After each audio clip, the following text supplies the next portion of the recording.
Okay, in this video, I'll be demoing how to make a 5-loop triangle braid.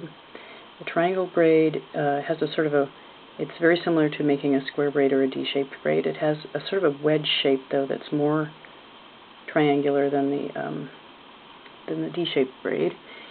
And the color patterns turn out really differently. This is a pretty, really nice color pattern that can be made in almost any number of loops. And it has little chevrons on the two slanted upper sides. And this is done with only, this one is done with only 5 loops, but you can also make this with the same basic pattern with 7 or 9 loops or more.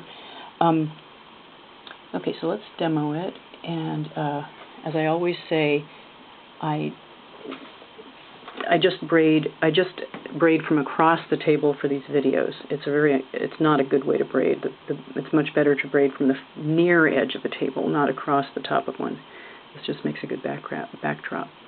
Okay, so you start with, these are, in this case, the chevrons are of 2 colors, and that's made bicolors. That's using bicolor loops. So I have 2 bicolor loops of red and black. They are on the right hand. I have 3 background colored loops, in this case off-white. They're on the left hand. For this basic chevron pattern, if you started with just all red loops in this hand, you would have plain red loops instead of plain red chevrons, which is a nice look too, to have a solid color chevron, a single color chevron. Okay, so you start this way. If you're doing 7 loops, same thing. You would start with all your left hand would have the background color loops, and your right hand would have 1 fewer of the chevron loops. I'm assuming you already know how to braid, say a square braid, and which I teach in other tutorials, other videos.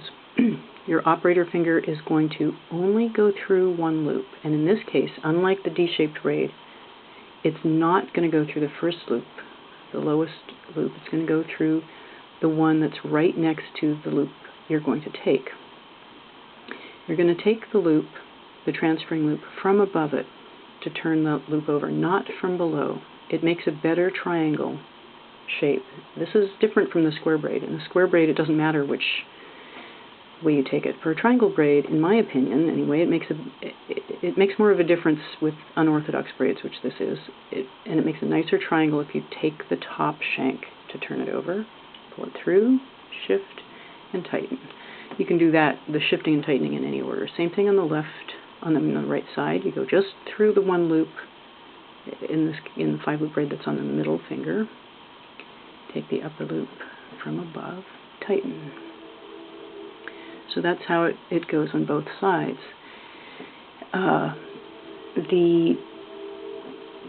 The triangle braid is easiest to make with 5 loops, of course. It's fewer loops, but it's easier for the shape to morph out of a triangle and kind of become a shape you don't want with a 5-loop braid. It can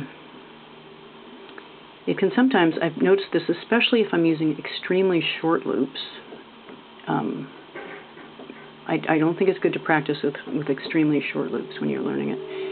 And also it happens more often with a 5-loop braid than a 7-loop braid, is that sometimes the triangle shape morphs into, the middle stretches out, and it can morph into kind of a weird,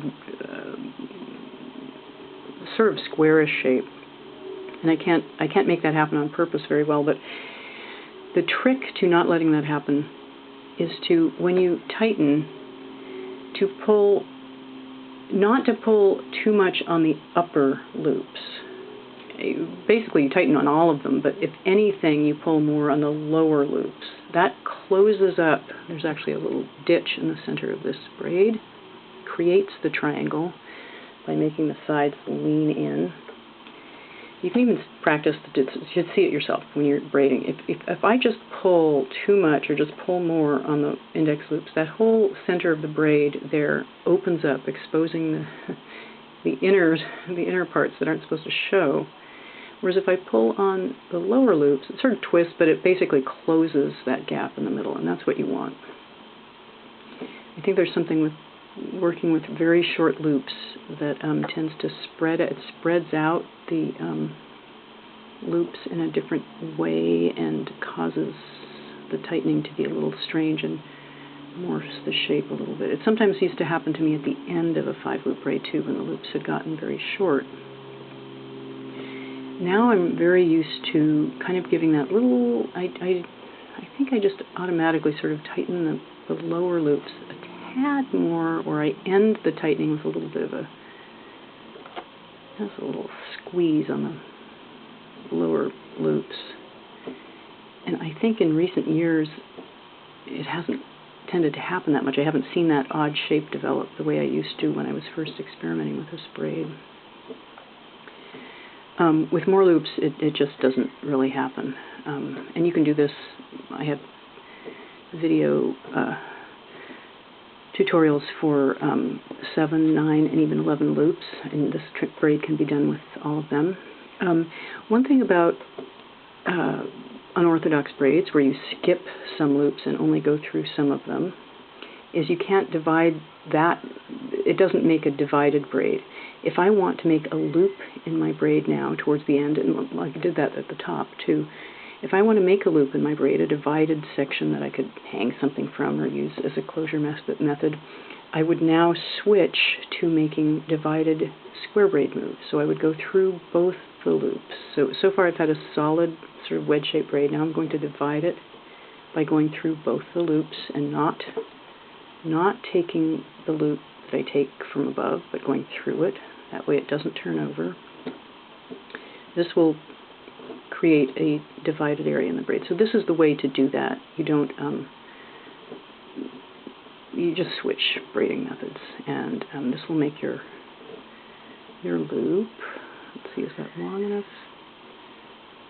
Let's do a little bit more. Okay, so now my open area is, I think it's long enough to be the loop that I want, and now I can either, to close up this, I can either go do a few of the braiding moves I was doing, the triangle braiding loops, or I might just do square braiding moves, 5 of them. 1, 2, 3, 4, 5. I went through all, and with 5 loops, when you've done 5 braiding moves like that, the loops have all crossed to the other side, and you've done a tight join. At the bottom, I usually end my braids by doing little braidlets, so I'll do that here. I show this on other videos too, but pulling those upper ones, finger's been locking. Pull those upper ones out of the way, and I can do a little. This is sort of a secure way to end the braid. This was done in. Noemi Spicer talks about seeing little braids at the ends of braids on loop braided items from even the Middle Ages. So there's a divided braid. You cut the bottom and then tie a simple knot. I usually tie 2 of these. We'll hold it. If you tie in a downward direction like this, the end will hang pretty much downwards rather than sticking up.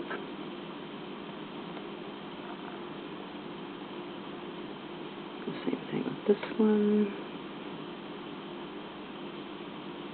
Anyway, this is just a sort of secure way to finish off.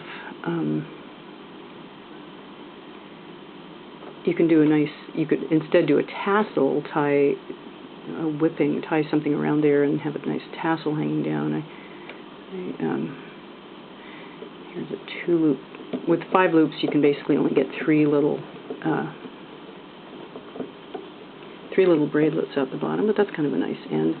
I have videos for how to make a 2-loop braid on my site, on my website. I make all these videos. I know some people just come to them from YouTube, but I make them for my website, Loop Braiding, and there's always more information on the web page on these braids, there's more information than there is on the YouTube channel. Basically YouTube is just my hosting. This is just where I host the videos. I don't have as much information on the videos as I do in the on my website. Okay, so there's the little end, and here's the braid. So this is a nice chevron pattern. This pattern, actually, to tell the truth, it's really the exact same pattern you would get on the sides of a square braid. You would have on the two sides, as you're braiding, the square braid has basically 4 sides, not on the upper surface. It's as if the upper side of a square braid is missing. You can almost see it if you open the little crevice in the front of this, on the top of this braid, but it's as if the two sides of a square braid are leaning towards each other, and you see the chevrons on a regular square braid. They're kind of my favorite design element. So they come out front and center on the triangle braid. It's really cool. You get the two sides of a square braid without the top. The back is totally different. The back is very similar to the back of a D-shaped braid too. It's a simpler design and kind of fishtail looking, or I don't know. Anyway, it's flat. It's wider. The top is made out of 2 leaning sides that show those chevrons of a square braid very nicely.